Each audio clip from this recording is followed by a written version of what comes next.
Bonjour mes petits amis. Je suis Ayla, votre narratrice magique. Tafoukt, une petite fille curieuse des montagnes de l'Atlas au Maroc, adorait écouter les histoires que lui racontait son grand-père sur les savants d'autrefois. Un soir, il lui parla d'Ibn Sina, aussi appelé Avicenne. Un génie né en 980 à Boukhara, aujourd'hui en Ouzbékistan, est décédé en 1037.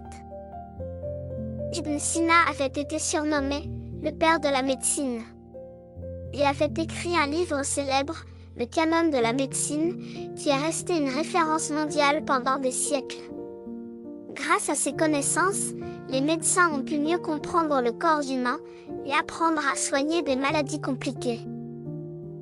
Un jour, alors qu'il n'avait que 18 ans, Ibn Sina fut appelé pour soigner le prince de Boukhara, atteint d'une maladie mystérieuse. En le guérissant, il gagna l'accès à une immense bibliothèque, ce qui lui permit de se plonger dans des livres rares de médecine et d'astronomie. Dans l'un d'eux, il découvrit des idées sur la contagion, et comprit que les maladies pouvaient se propager. Plus tard, il s'intéressa aux planètes et étoiles, observant même la planète Vénus, qu'il remarqua sous le soleil. Une grande avancée pour l'époque. Tafoukt apprit aussi qu'Ibn Sina ne s'intéressait pas seulement à la médecine. Dans un autre livre, le livre de la guérison, il expliquait des idées sur la nature et les étoiles, il posait des questions profondes sur la vie, la conscience et l'univers. Sa réflexion sur la conscience humaine, avec sa célèbre idée de l'homme flottant, a marqué l'histoire, en posant l'existence de l'âme sans l'essence physique.